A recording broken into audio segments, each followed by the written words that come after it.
everybody, and welcome back to Guys on Gaffr.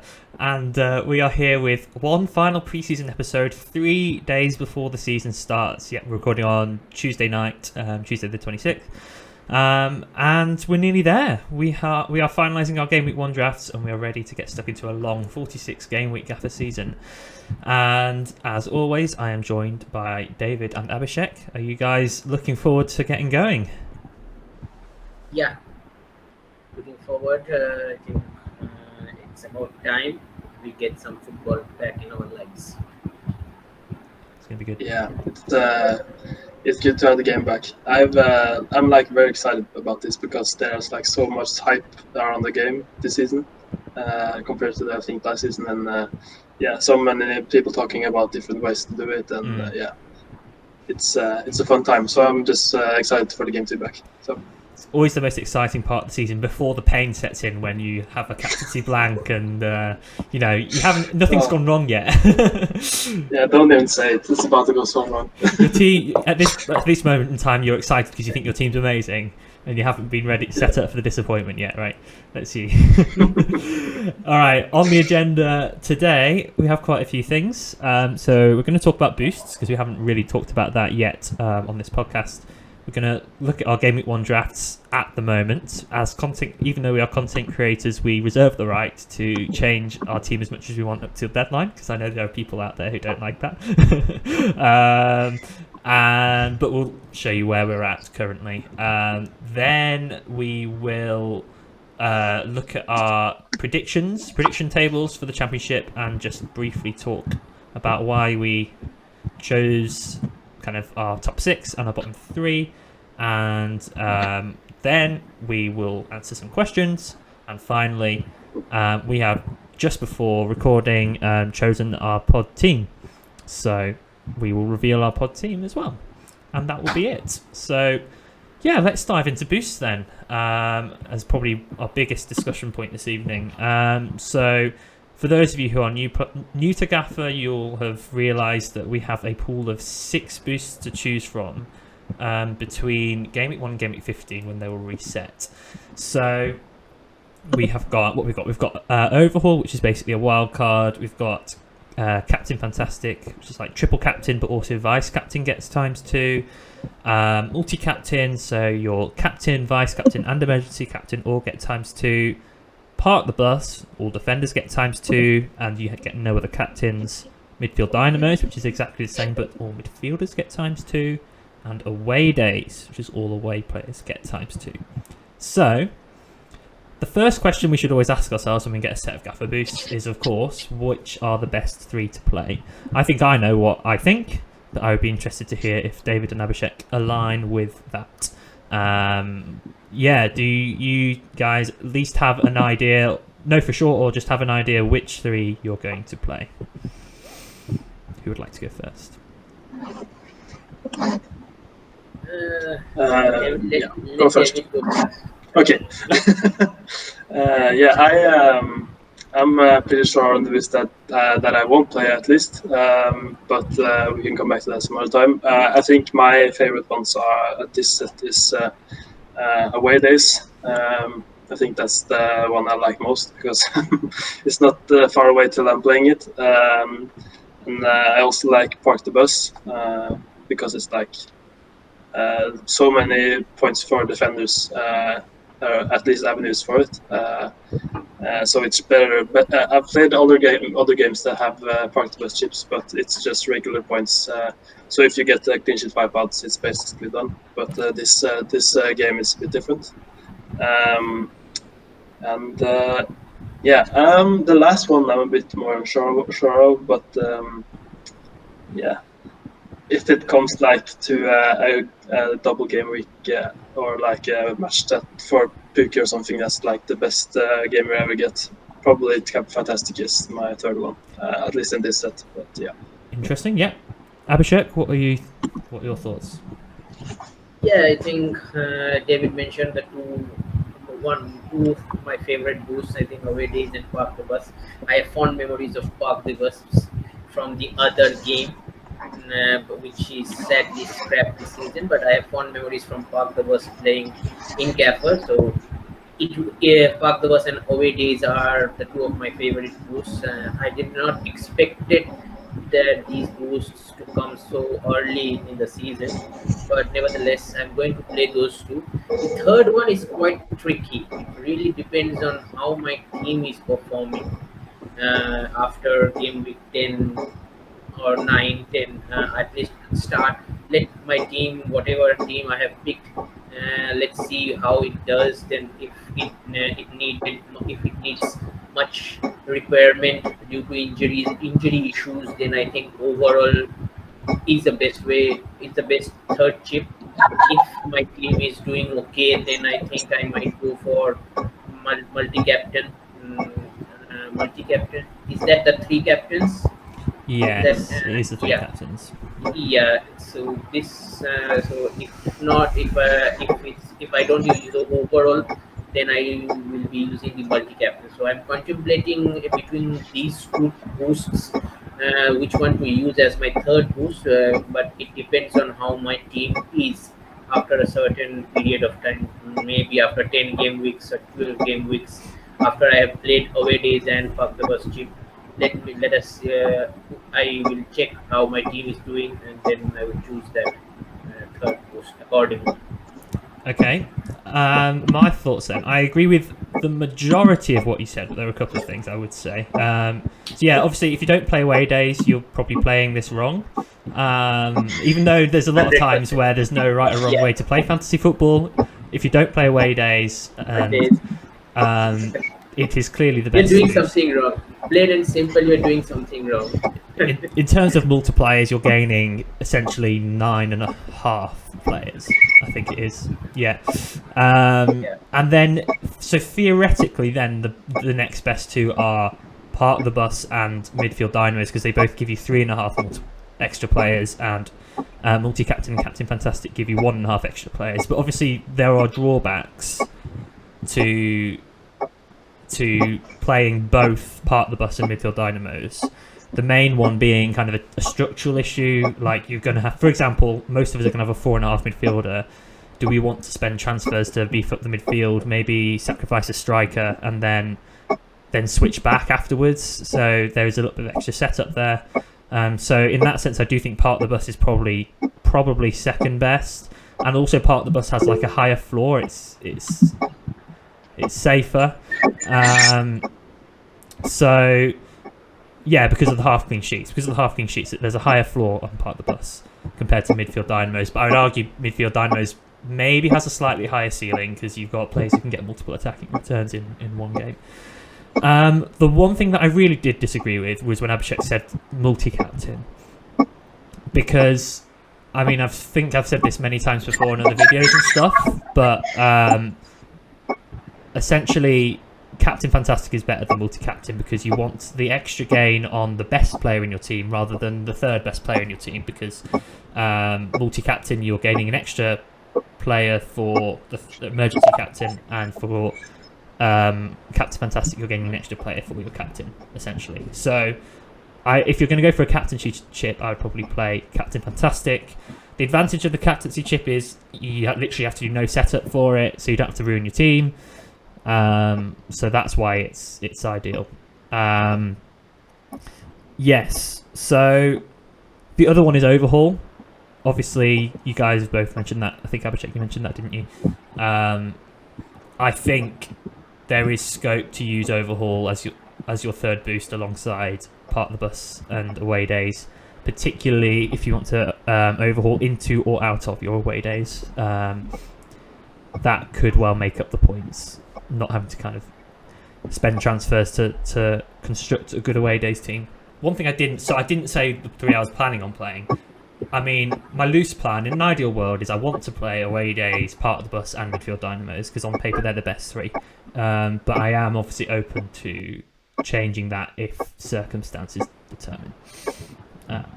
So, you know, because if it's too much prep to get from like Midfield Dynamos to Park the Bus or whatever. So, yeah, that's my current thinking.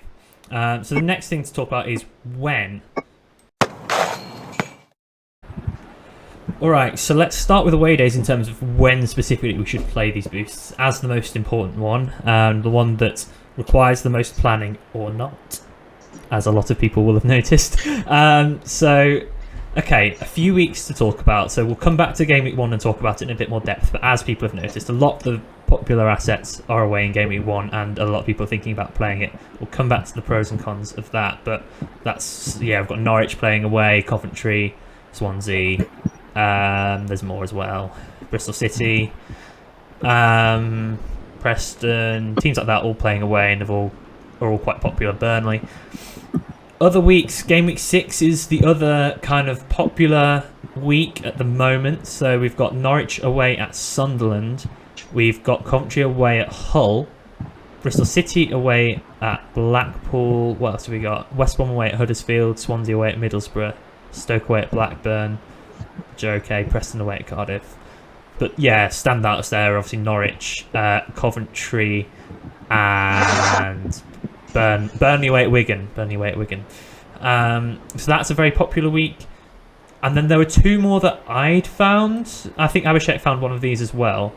One was Game Week 12 and the other was Game Week 13, where some teams have back-to-back away games. So in Game Week 12, got Burnley away at Cardiff, Millwall away at Blackburn, Middlesbrough away at Coventry, Luton away at Hull, Preston away at Sunderland, QPR away at Bristol City. Oh, there's quite a lot here.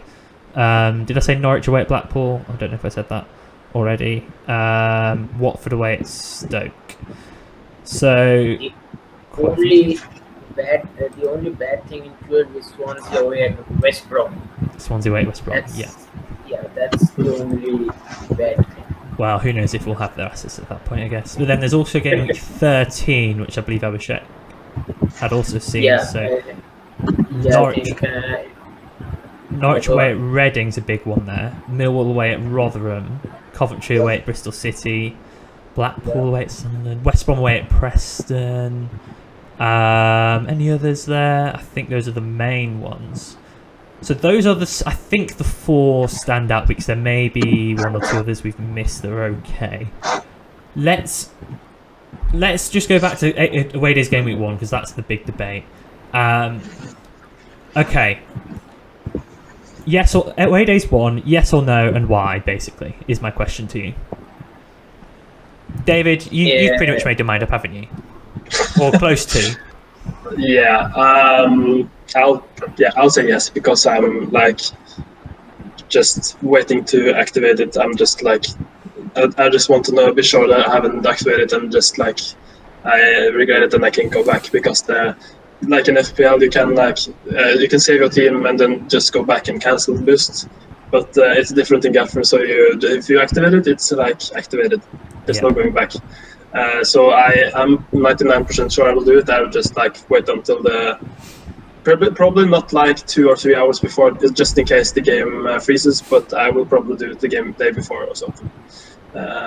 So because I like my team so much, and I realized I can just like now I have unlimited transfers. I can just make my team fit for away days as much as I want without like having to change players because they play away, or like having players that are good on the bench because they don't play away. So to me it makes very much sense, at least for my team, because the players I want also have away days fixtures. So that's my reasoning. Yeah, that's the big reason to do it is it's fallen kindly and it gets it out of the way. You don't have to use transfers to plan for it and maybe bring in a suboptimal kind of team later on. That's the big advantage. Abhishek, where's your thoughts currently at with away days Game Week 1?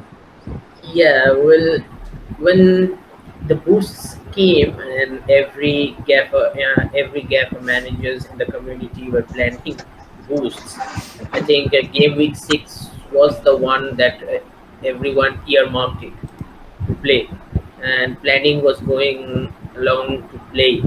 But when I first look at the fixtures and the players that we all wanted in our teams, the idea of playing away days in Game Week 1 suddenly came to my mind. Suddenly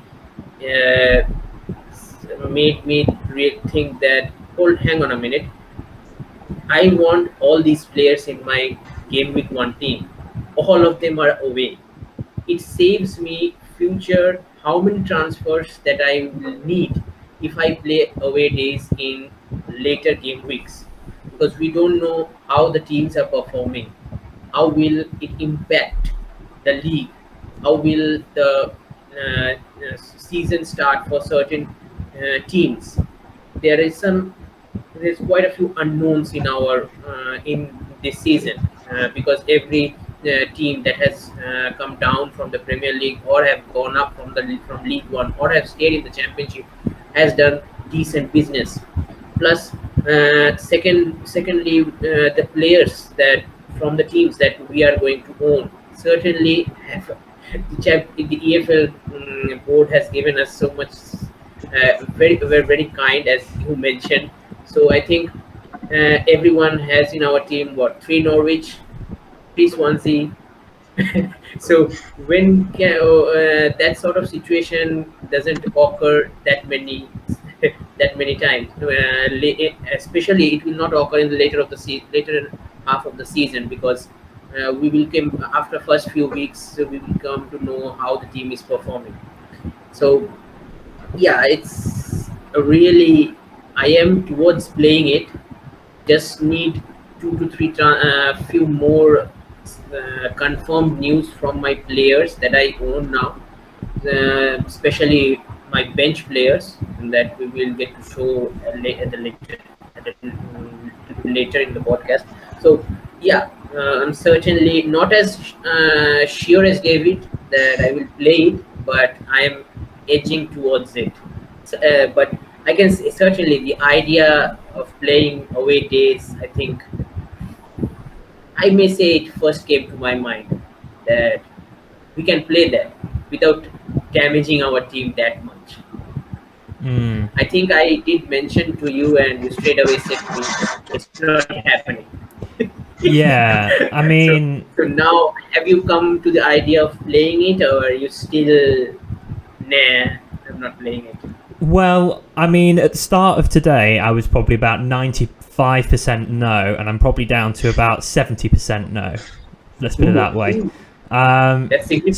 So that's significant. You've heard the That's case quite for it. The case against it is, of course, a lot of unknowns. We might get surprise lineups.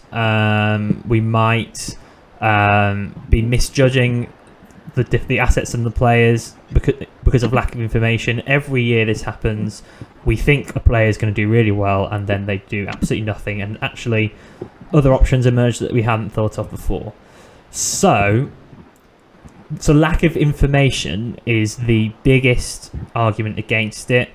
And so I would summarise away days game week 1 as a gamble that could certainly pay off big time. I'm not denying that at all, even though like I said, I am leaning towards not playing it. It could pay off big time if, we don't get any surprise lineups and the community is generally correct about the players that we've picked. But if I don't play it, what I will be hoping that we're kind of wrong about a few things and it goes a bit wrong, and then I will play it at a time when we have more information available. The only thing is, knowing myself and how I do things, I think that I can plan really, really well in this game. And then because you've got to get a full 11 of away players. If you're trying to do that without an overhaul, I know that most likely things will go wrong. Might have injuries, or I might just be on the back foot in terms of getting my team where I want it to be, and I will start taking many a hit to achieve what I want to achieve, and that could be a dangerous thing, and it could mean that even if I have a slightly better away days in the end, that sort of preparation side of things will actually completely nullify that. So that's where my doubts come in. I've personally been looking at game week 12 and game week 13. It probably depends on things like whether Watford assets look good, which might sway me to game week 12, or whether I want to go for the really good Norwich fixture or Reading, things like that. I haven't decided which of those two, but that's where I've been leaning, because that's like maximum information and lots of time to prepare for it. Although I do acknowledge that game week 6 is very good fixture wise, very, very good fixture wise. And so that could be an option. I also need to be careful that I'm not trying to be different for different sake, because I know that might be where my head's at, and that's not necessarily a good thing. So I've got to ponder that the next couple of days. Are you? You seem to be pretty confident. One thing I will say though is like, are you having players that all the people that are playing away days have in the team? Like, do you have triple Swansea? Yeah. Do you have triple Norwich? Yeah. So essentially, you're going to like hope your players in your own team are doing badly, so that the away days don't get double points. If you don't go away days, you probably shouldn't like focus too much on. You should like probably try to negate that with home players that are good as well. But you have to hope. You have to hope that your away players do better the next time. Yeah, exactly. The way the players do now. Yeah. That's exactly what I'm hoping. I'm hoping to do better in the future. And I'm not. I don't think it's the right mindset to then think, oh, I'm not playing away days, therefore I must include more home players, even if because I probably think they're worse options, really. So it's better to just pick what I think the best options are and hope that my away days is better when I play it. So that's my current thinking with that. I think what's weird in all these is that whatever game weeks that we have earmarked of playing away days, all those teams that are away have away games on game week 1, game week 6, game week 12, game week 13. Yeah, I think there's a few variations, but yeah.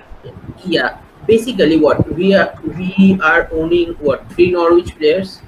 Let's say you play on game week 12, so Norwich is away.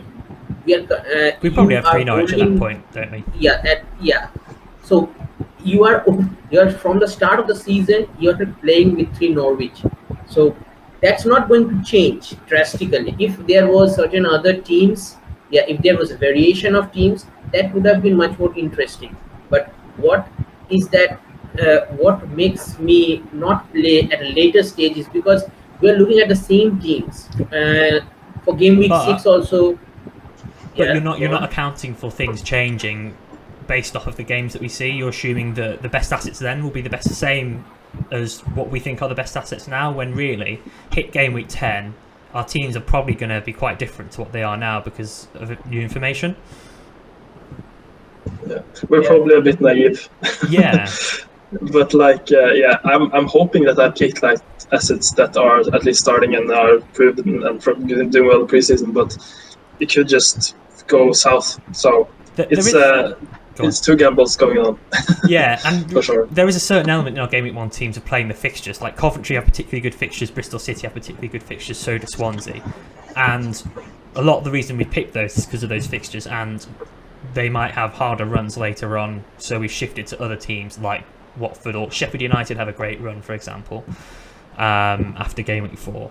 So fixtures is another reason our teams might look quite different. Yeah, and the final thing I'd like to turn away is that play your own game, because last season the most popular away days week didn't do very well, for example Game Week 5, and you never know what's going to happen in a given game week. So just because the crowd is going one way doesn't mean it might be like in theory the best way, but it might not turn out to be the best way when you account for variance, that lovely word variance that we so love. So play your own game. That's all I'll say. So that's away days covered off. Let's just briefly talk about weeks for Park the Bus and Midfield Dinos. Have you guys earmarked any particular weeks for any of the other boosts? So basically Midfield Dinos, Park the Bus, or Captain Fantastic. Well, I think for Park the Bus, I think I was looking at, but I couldn't find any weeks played because I don't know that whatever defense that I'm starting with, I will stick to that defense. So I was really enthusiastically looking at Park the Bus because I have fond memories of it.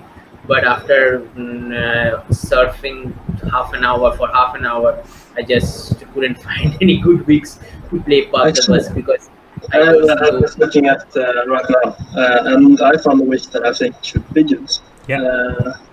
Game week 4. Yeah, that's you have Burnley with Hull at home, Coventry, Wigan at home, Middlesbrough, Stoke away, not the worst. Norwich, Huddersfield at home, Preston, Rotherham at home, QPR, and also Sheffield United started a good run from game week 4.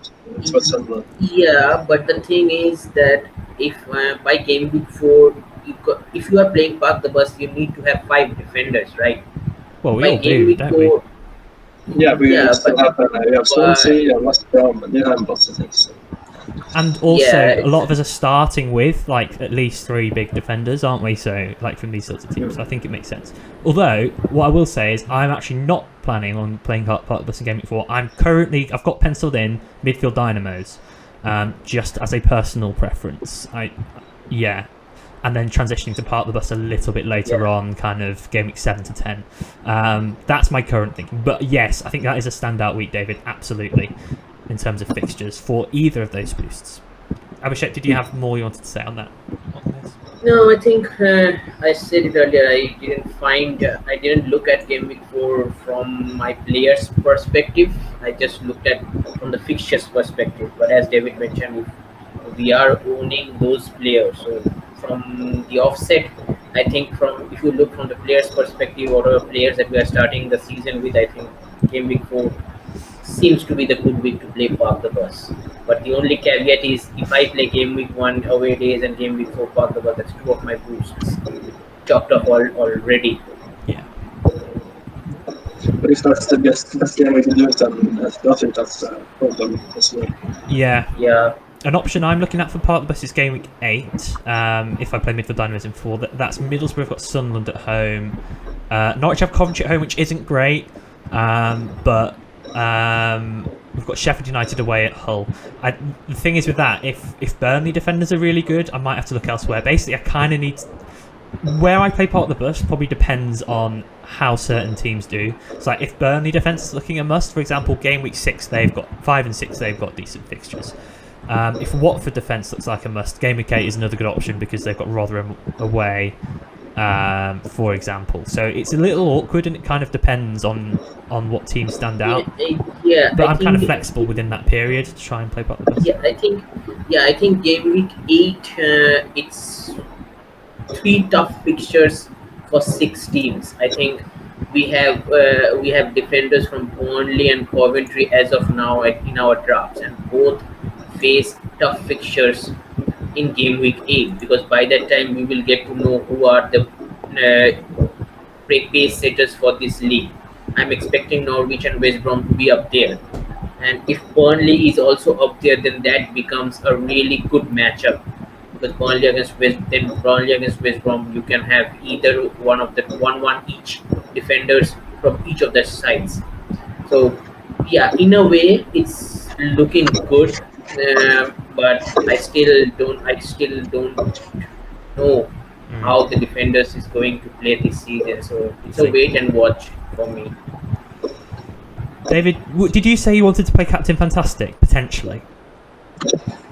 That was just like if I found the fixture that was super good. I'm just looking at Norwich and they play. Yeah. we can make 2. When can we triple captain Pookie? I mean, also, it's like not very likely that we get double game week already. It's like Rotherham don't get icy pitches in August. I don't think that's a possibility unless your weather changes from very hot to very cold very fast. But if I was doing that, I would play boost in 1, 2, and 4. That's crazy. That's mad.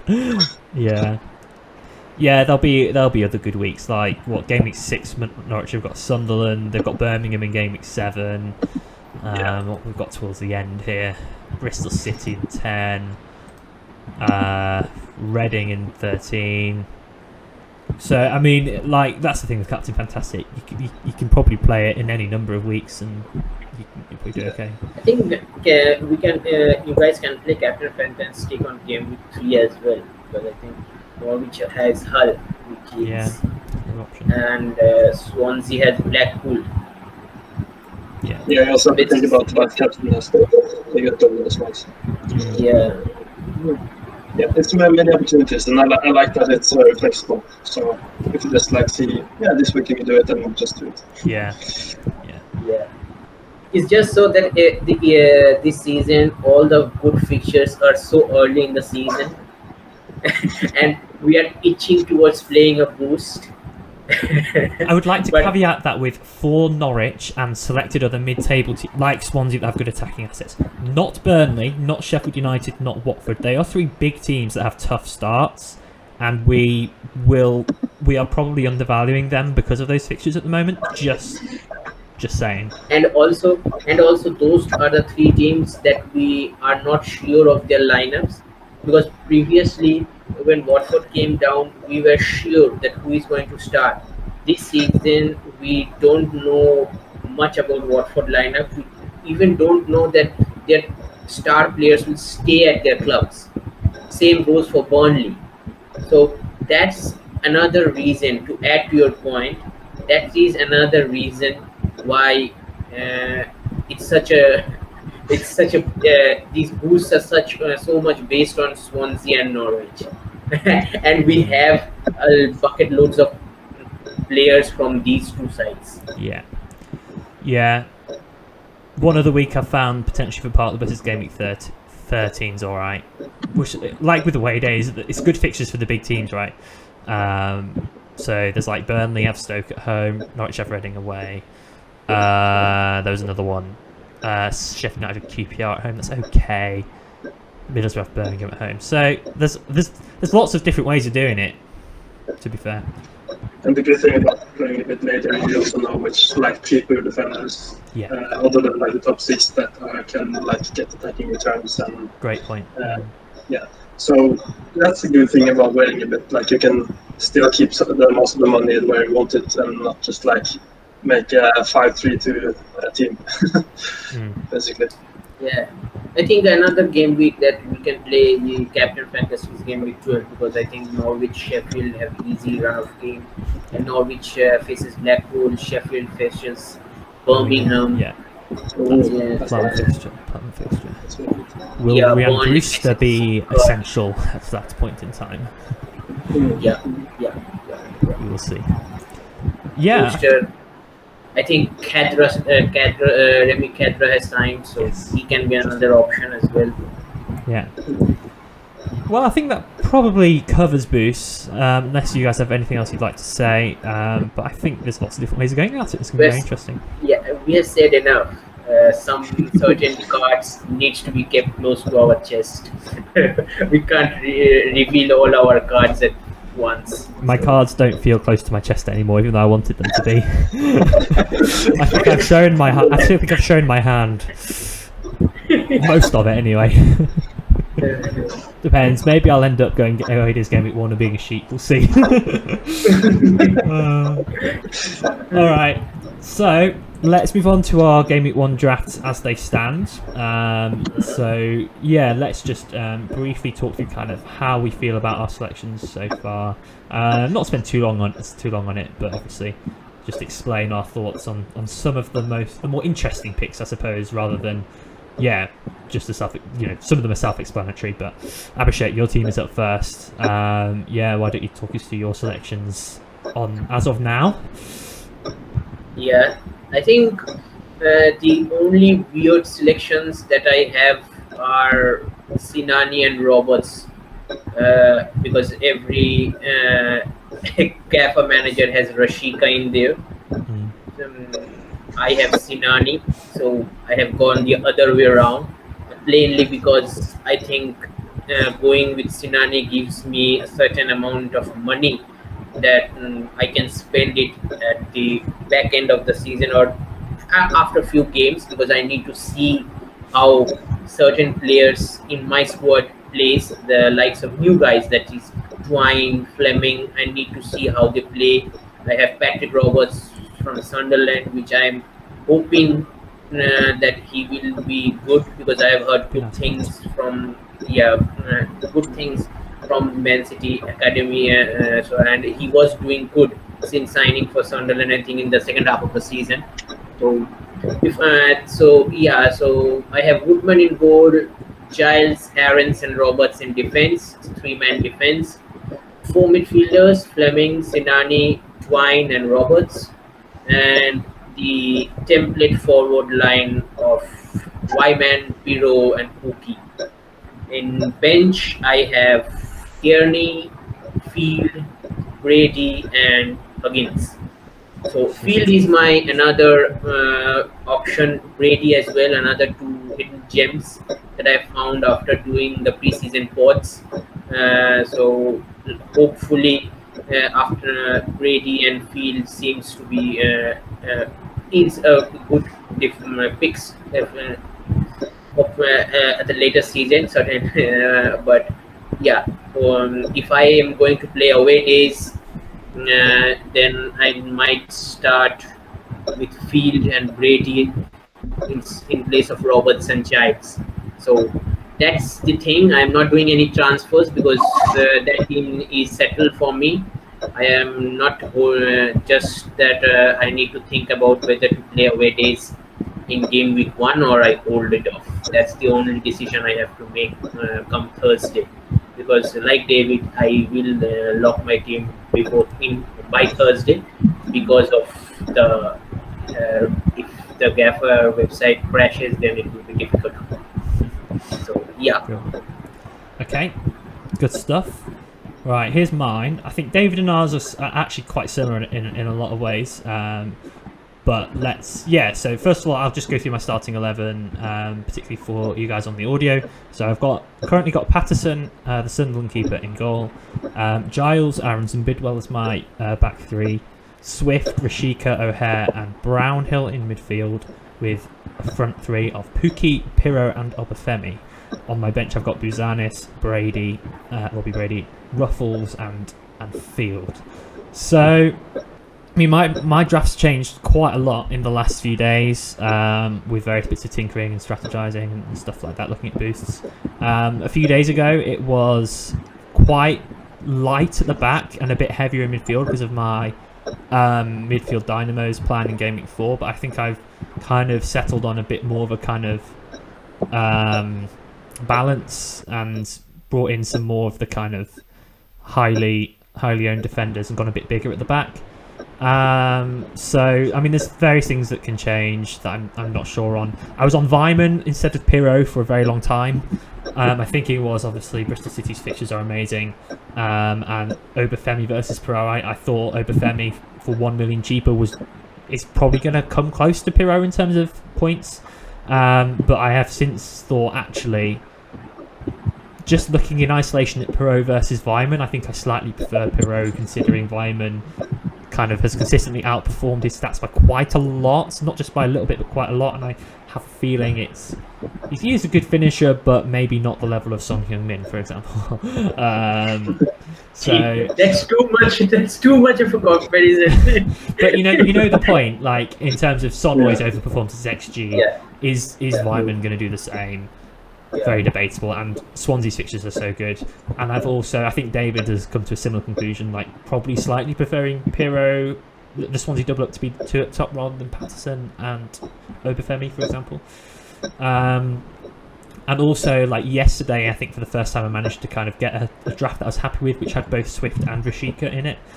The spots that caused me a lot of trouble were like the 3 cheaper midfield slots. I'm quite happy with O'Hare, but I've still had a massive headache over the kind of somewhere between 5.5 and 6.5 basically.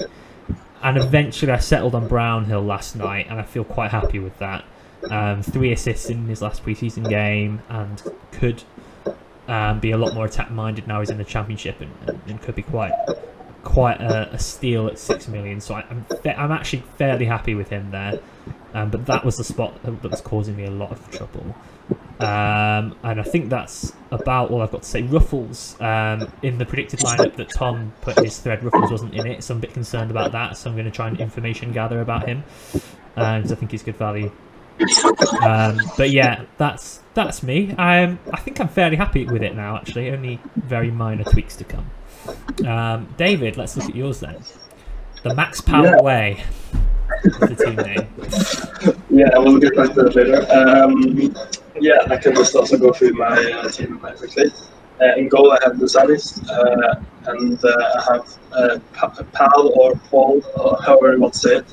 I'm saying Paul because that's like Norwegian way to say it. Aarons, Bidwell, Roberts, Burnley, Swift, Patterson, Rashika, Obafemi, Kuro, and Pookie.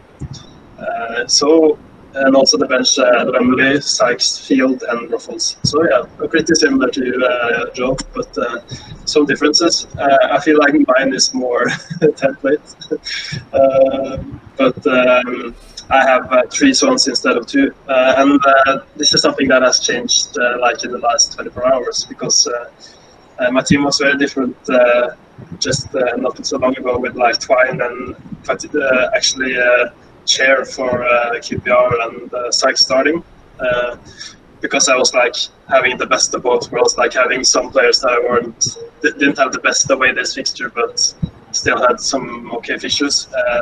But then I thought, like, if I'm actually going to go 100% in on away days in week 1, I might as well maximize the chip while I have the opportunity. So that's why I have triple Swansea at the moment, because that's the best fixture this game week. Imagine if Swansea win 1-0 and it's like a Joe Allen goal, Sorinola assist. Yeah, that's not to scare you or anything. No, but like I do like it. No. Yeah, so yeah, it's always a possibility, but I think it's more likely that's not going to happen. But yeah, it probably will. So now that you said it, but yeah, I'm not sure. But yeah, I'm happy to have Swift back in the team because he was like mainstay on all my drafts. Before I got excited about the QPR and put Lice Chair in, but he's back out again for Swift because I think Swift is just a whole another level, even though his fixtures aren't as good as QPR. And the spot I'm most unsure about now is like the 5 million defender that I'm going to start, because I had Brady up until like almost we started recording, but I got news about a new signing at Preston that should mean a bit more uncertainty for his position, although the lineups that Tom posted didn't say that. But yeah, at the moment I have Paul just because he's a more secure start and has a good Game Week 1 fixture as well. But yeah, that spot isn't 100% decided. But other than that, I think I'm pretty close to having that team as well. So yeah, lovely. Just one thing I forgot to say on mine, by the way. You'll see I've got vice captaincy on Perot. It's probably not going to end there. Just saying, in case you were wondering why on earth I've got my vice captaincy on Perot, on Obafemi rather. Who would you pick instead, like in your team? It's probably between Perot and Rashika, I would have thought. But I'm not decided yet. I think if I was to lock it in now, I'd probably go for Perot to spread the risk a bit in terms of whether Norwich do well. Yeah. But I don't know. Yeah, so that's our Game Week 1 drafts currently. They may change, but I think we're probably, all three of us are probably not that far off, right, in terms of how happy we are. All right, next up is our championship predictions. So we've all put out tables, some of which look prettier than others. You can see David's is on the screen there. So what we're going to do for this is just talk through why we put the bottom 3 as the bottom 3 and kind of the top 6, especially maybe dwell a bit longer on the top 2 than 3rd to 6th, but kind of, yeah, the top and bottom ends of the table. What are our thoughts and why have we put them where we have? So David, you're up first. Yeah, talk us through it. Yeah, should I start with the bottom or the top? Yeah, start at the bottom. Yeah. Yeah, I think it wasn't too hard for me to pick who was going to be bottom, because at least 3, 4, or 5 teams the last are probably the teams I would think would struggle the most this season. It was just a matter of just shuffling who was going last or not. Birmingham was certainly a loss for me, and many others have also agreed with that, even though some fans are a bit bummed out by all the negativity. But yeah, over them, Rotherham and 23rd and Wigan in 22nd.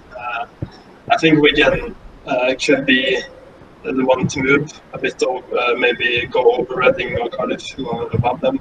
But yeah, it depends on how their tactics and how Keen does, especially. But yeah, I think I'm happy with those three at the bottom. I'm not happy just Hold on, yeah. hold on. Before you move to the top six, they have max power. They have maximum power in their team. Why would they? Why would they finish at the bottom of the It's your team? team name, David. What are you doing? They have maximum power in their team. Yeah, maybe I should go back on that. Maybe they are like 20th place team. Yeah. I may have been a bit harsh on them, but it was more about the teams over them than about them. Actually. Yeah. Yeah, fair. Yeah, I can move on to the top three. Yeah, perfect. In first place, I have West Brom.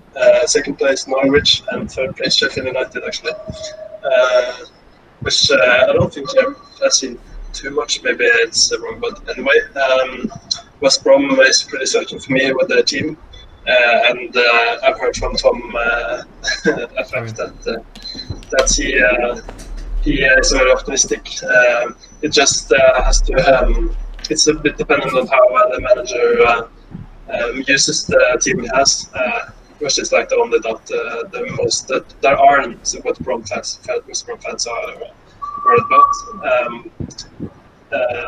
The same thing with like the reasoning for Sheffield is like their strength of team. I think they have one of the best all-around teams and potentially players that can have strong seasons. But yeah, after that it gets most tasty. But like I can just mention that they had Swansea in fourth and QPR fifth and Burnley in sixth. So that's a bit spicy. I think. QPR's a standout there. It's just a slightly rogue prediction. Yeah, but I like it. It's bold. I like it. I like Burnley and Watford a bit further down than most people and Middlesbrough. Yeah. I've seen people have Middlesbrough in the top six, and I'm not that convinced about that. So that's probably what's most different. Yeah. And I'm sorry to Dan about Luton 14th. That would be tough. Yeah, maybe a little. Where have you put Stoke? 13. Jamie will be loving that. Yeah, Jamie predicted far below. I think he predicted 16. He put it in 13. That's nice. Yeah. Oh, okay. Yeah, I think that's covers it all. Right, next on screen is Abhishek's table. Talk us through your thoughts and your predictions.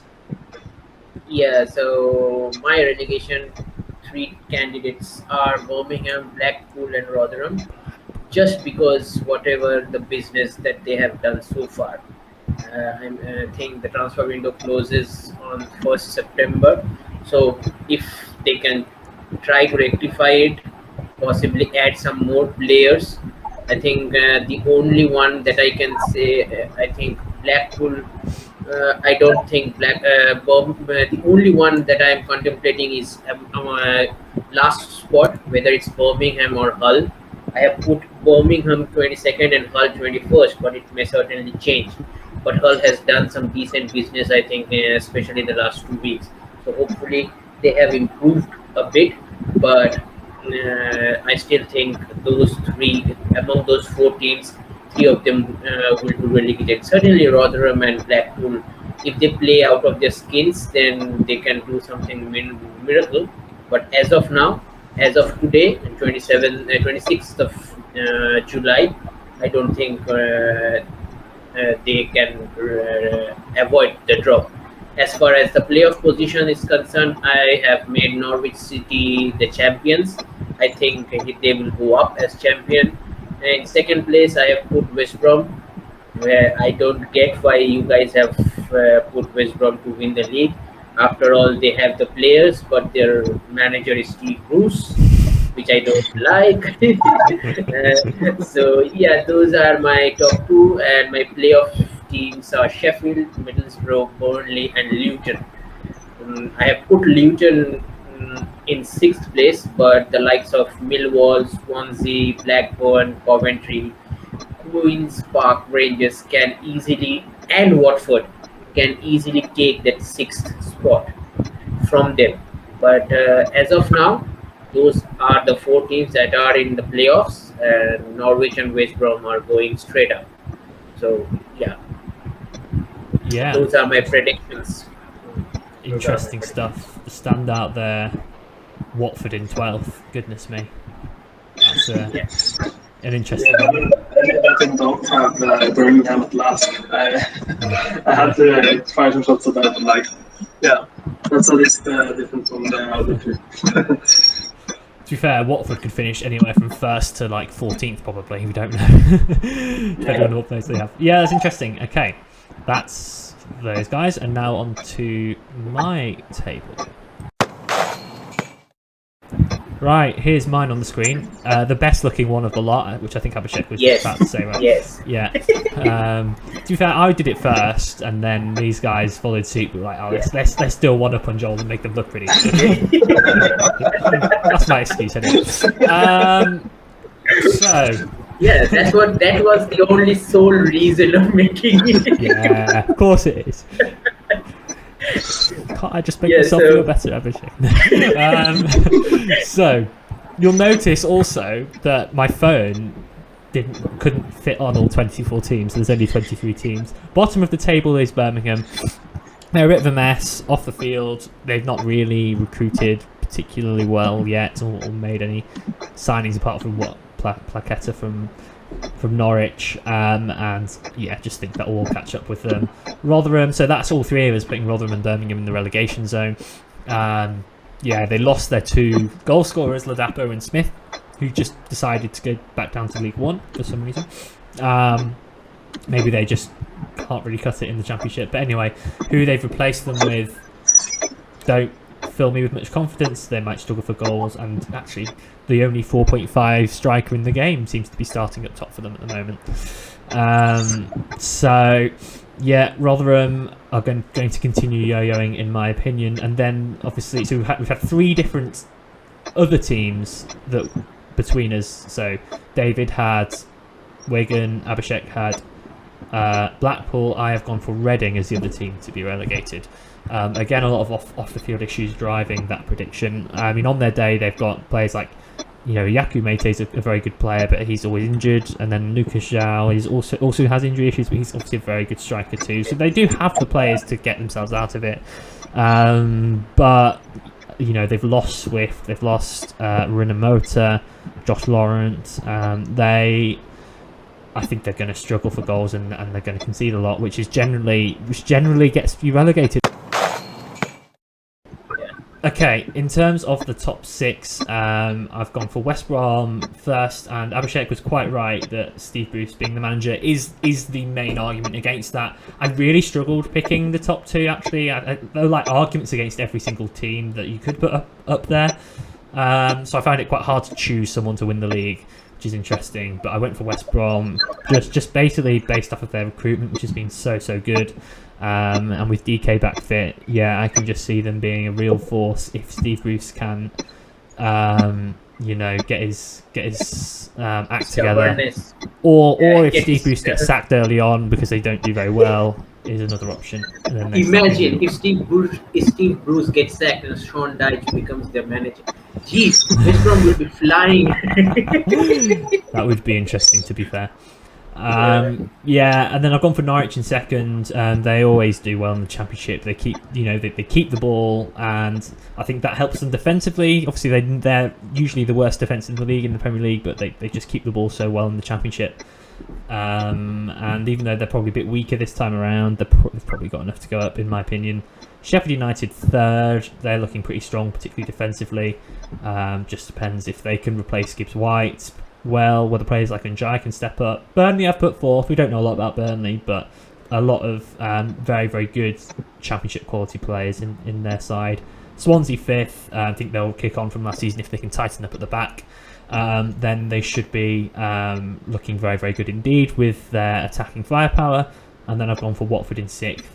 Yeah, we don't know what we're going to get from Watford, but I've kind of gone fairly safe with them there. Are there any standout predictions, like ones that seem particularly off to you or rogue, or are you fairly happy with? I put Watford 13 or 12, 13th, yeah. I guess. You put Watford playoff. Yeah. What's that about? You know something about Watford that we all don't know about. What's that? Is Saar and Dennis staying? Yeah, The is Saar season? and Dennis staying? I mean, but even if they go, they've got like players like João Pedro. They probably do need a couple of wingers, but they'll be defensively reasonably strong. So yeah, they're an unpredictable team. I'll grant I think you that. another thing is that you guys have shown love to Swansea City.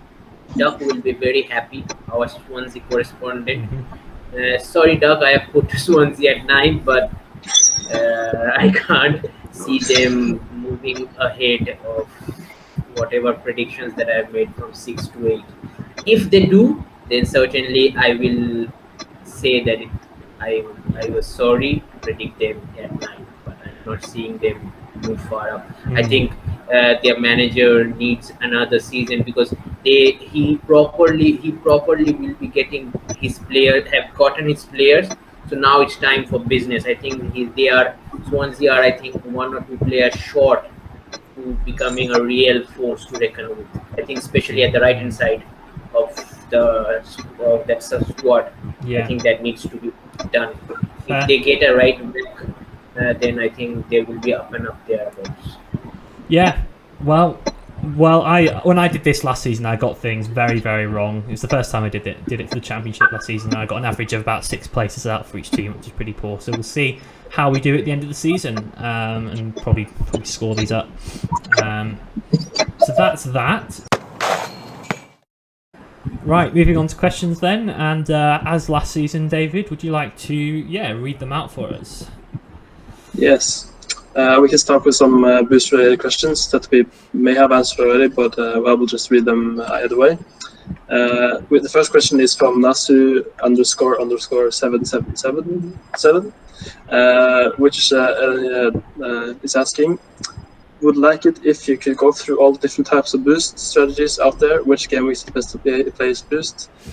Also, is it better to use boost earlier so we don't have to focus on it later in the season, 15 game weeks?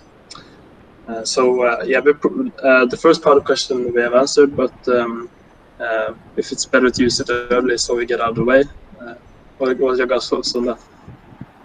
Yeah, I mean, I would say there's good reasons for both. So the good thing about getting rid of them early is you can prep for it with your Game Week 1 team and not have to prep for it later and take hits and stuff. The bad thing is obviously lack of information, as we've talked about. So it's really a case of what is your risk appetite? What is your personal preference? Do you prefer to play it safe and use information? Okay, Abhishek, do you have anything to add to that that's not been said? No, I think judging by the fixtures this season, I think it is very much on the vicinity that we are very much itching towards playing all the boosts, but it's better to hold on to some boosts, at least one. Yeah, I get that, especially when we talk about the away days one, but at least hold some boosts for the later half of the season or later game weeks, if I may say, for this section, because you don't know about injuries. Those are the things that can really damage your season. So just hold on to some of the boosts. Don't play all the boosts quite early. At least one you can, but all 3, no. It's a no from me. Okay. Yeah. Do you have anything to add, David? No, I think that's good. Cool. We can go on to the next question, which is from FPL Frustration on Twitter. Which asks, would you consider away days in Game Week 1? Who is your favorite current championship player, Obafemi or Pirot? Is that two separate questions or one question? The favorite championship player? I'm not sure. We can answer it in 2 questions maybe. Yeah. David, do you want to go first this time? As my favorite current championship player. That. It's hard. Yeah, it's hard when they're not in the league.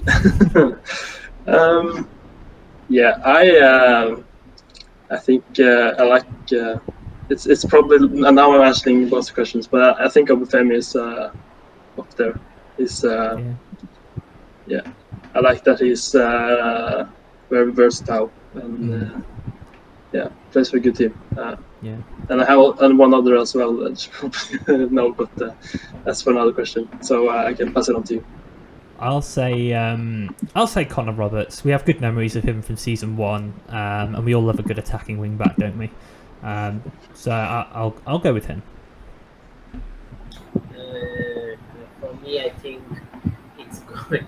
it's really tough because this season there are a lot of players that I like have come to the championship. I think Mookie is one. Roberts, Bidwell brings us fond memories when Roberts and Bidwell were playing for Swansea City. I think Piro is another one who is out there. I'm quite liking this Choose one, Twine mate. guy. Choose one. That's the issue. I don't have one. You have to choose At one. least- Just one now. Come on. Okay, I'm going with Twine. I Twine. quite like that guy. Okay. Yeah. I'll just also say that Pontus Forever QPR said, I think he was in relation to this, that my guess he'd probably answer. Oh, that's not a question, but he said that I will answer Sorby Thomas. But I don't think I agree with that. No, we don't like him on this pod, do we? No, he's probably a cool guy, but not like a fantasy answer. Yes, exactly. He has nice hair. In terms of the Pirot or Obafemi really question, nice. I think either is fine and both is fine.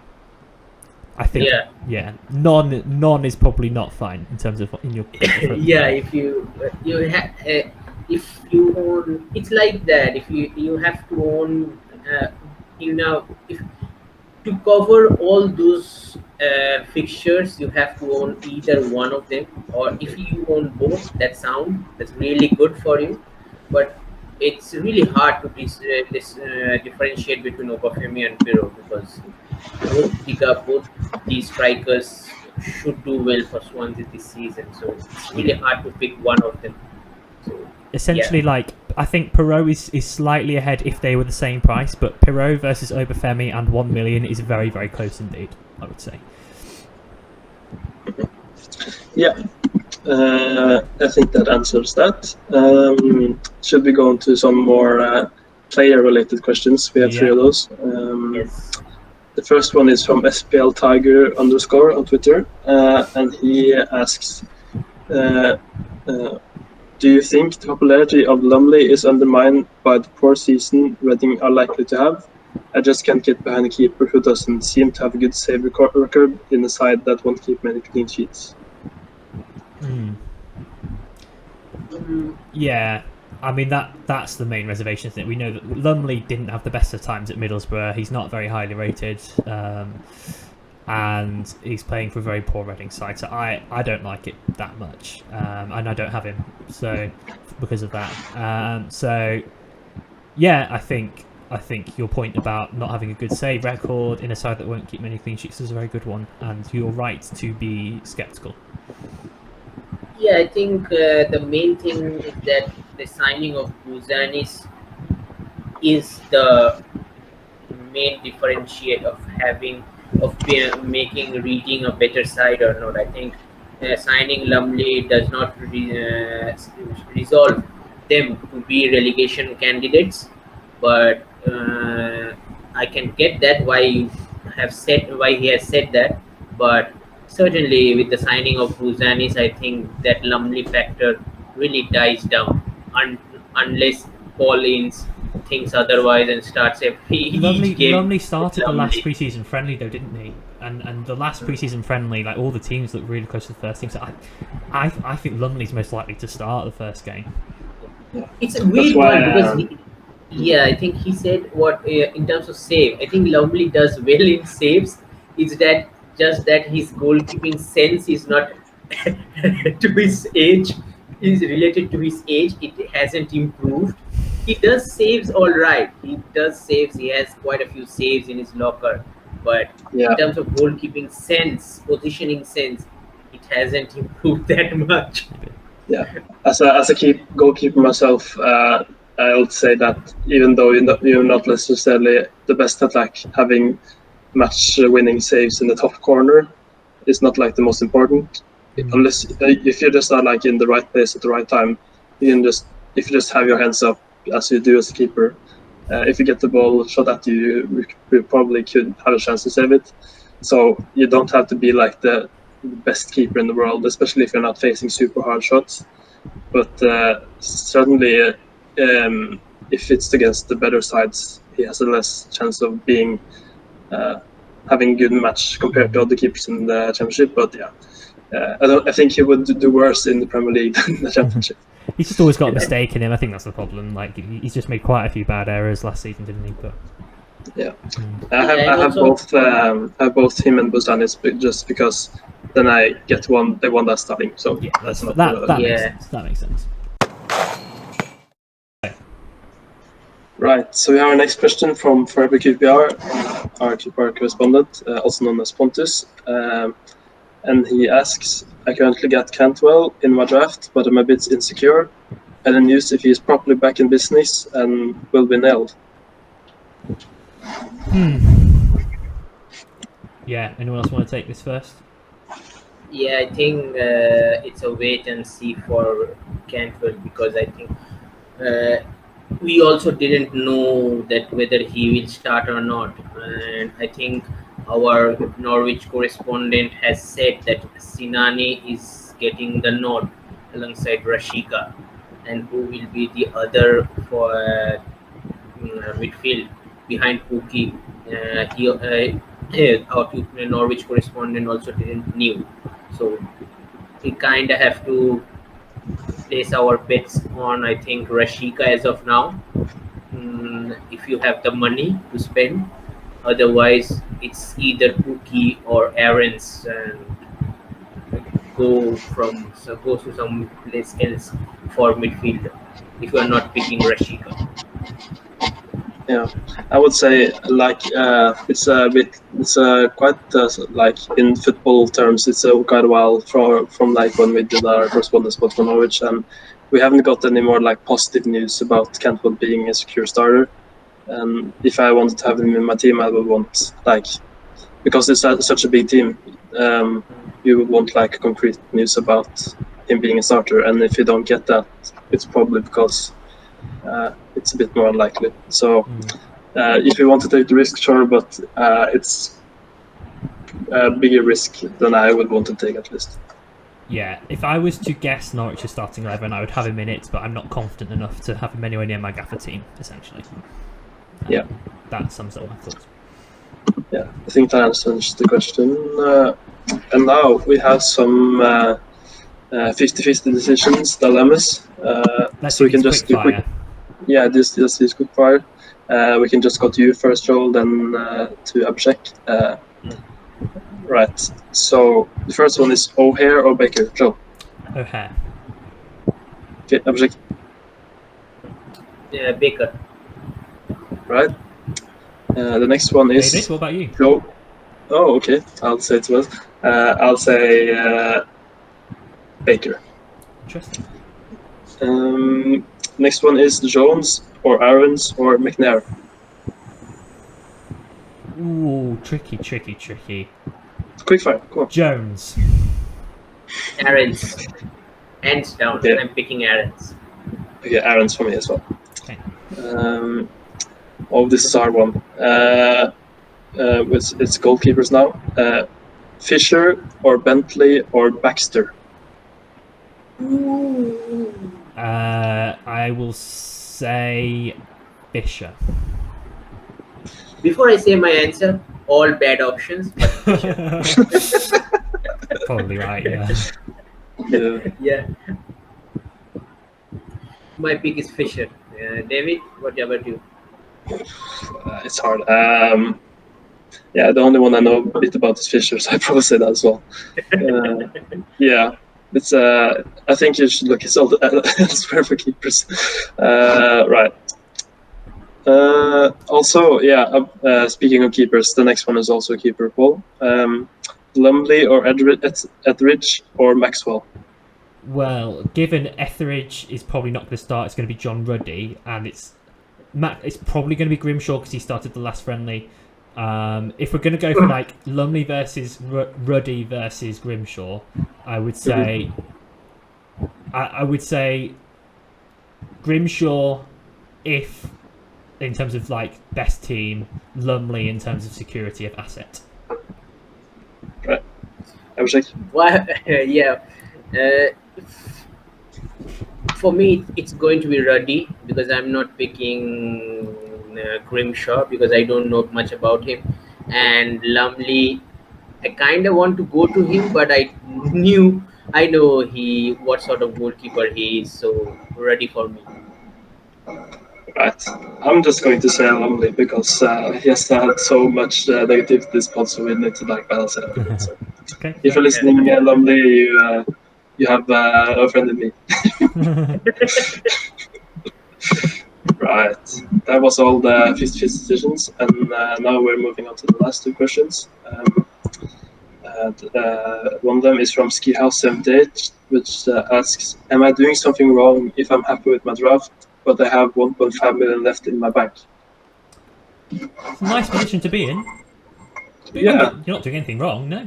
If that's what you think is your best squad, then go ahead and you'll have the money to jump on any more expensive assets if you need to. Yeah, I think all I'm going to say is that, mate, we are building our teams keeping in mind that we have at least 0.5 million in the bank. You have 1.5.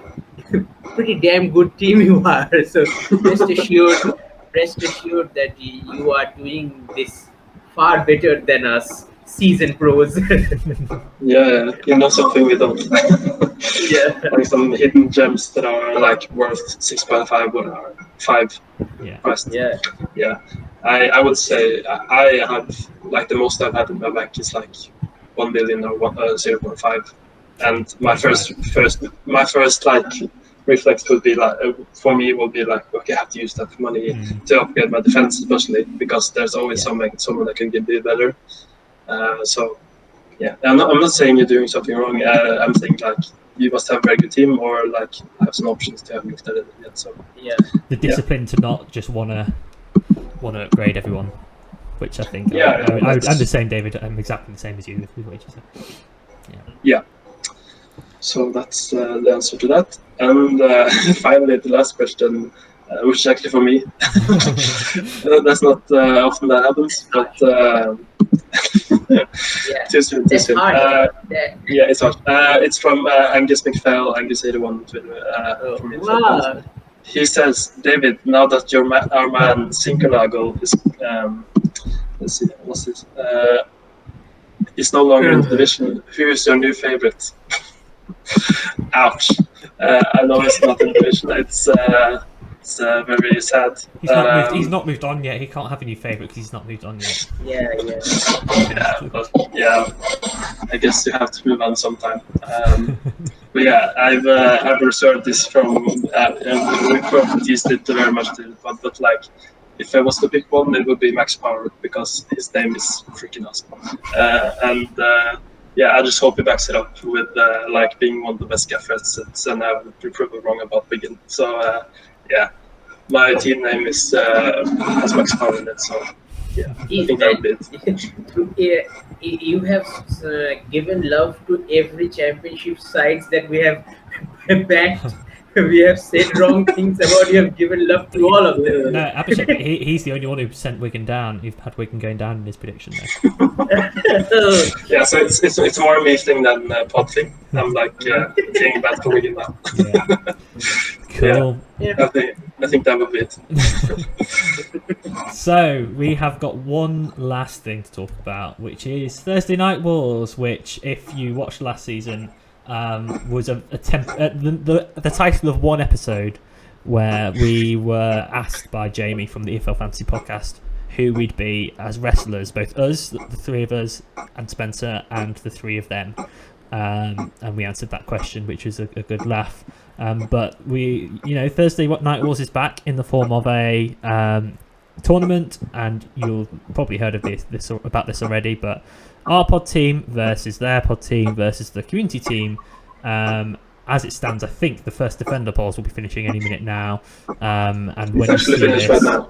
yeah, and when you see this, there'll be some more polls open to just finish off the last few slots in the team, and then your team will be finalised. So get voting, and then you'll be voting on things like captaincy and stuff just before the deadline as well. So keep an eye out to keep voting and see if you can beat our pod teams. But what we can now do is reveal our pod team that we have just decided before we recorded today. So let's bring that on screen now. We have got, even though we were bashing Lumley at times, we have got Buzanis and Lumley as our two keepers right now. We have got a back three in our starting 11 of Aaron's, Bidwell and Timon. We have got a midfield of Sykes, Swift, Patterson and Rashika, and a forward line. We wanted to go a bit fun and off meta, off template with our forward line. So we've got Pookie naturally. I wasn't talking about Pookie. We have got the amazing duo that David managed to get mixed up and probably gained him about 40 points at the end of season 1. Lyndon Dykes and Daryl DK as our other two strikers. So we've got double dykes in our forward line, and on the bench we've got Lumley, Giles, Field, and the Southern defender Hume, and that is our 11. So yeah, beat that community team, and if our fantasy pod guys, we look forward to taking you on, and we are. Yes, we've had a bit of fun with this team. We've had we've got a couple of different picks, but we very much want to win this, don't we, guys? Yeah, of course. And now it is not EFL Fantasy. I think here they are the officials, so it would be the official Gaffr podcast. So it will be a feather in our cap to beat them. So I have much more motivation. Much more motivation to beat them and the community. So yeah, quite happy with our Gaffr pod team. So let's hope it does the business when the season starts. Yeah.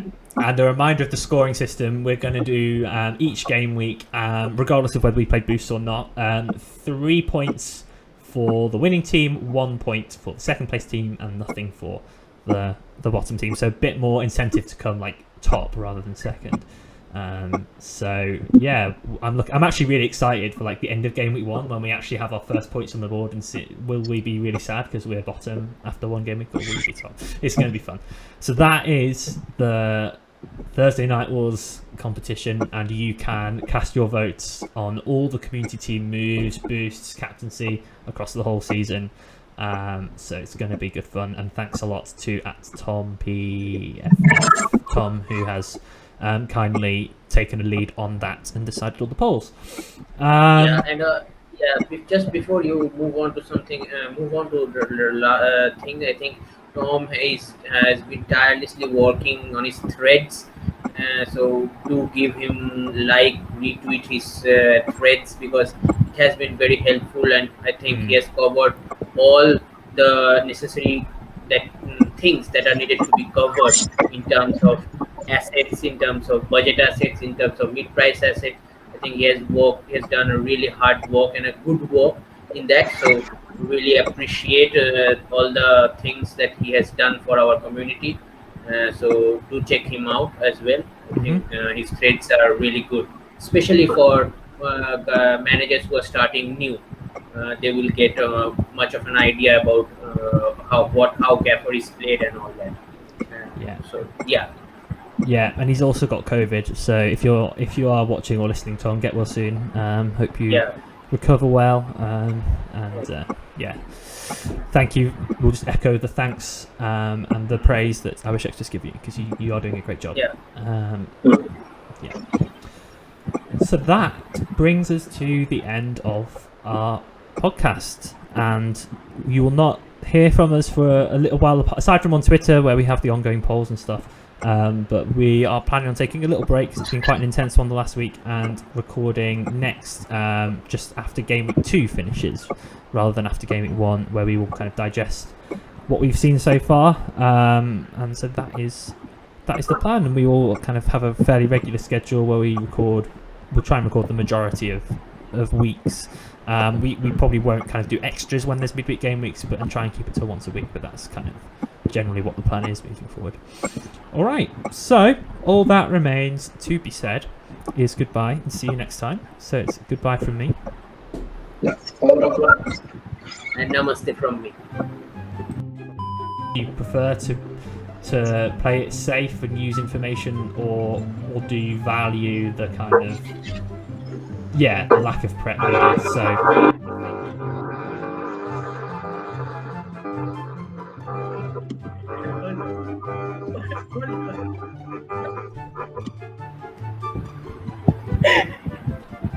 is that something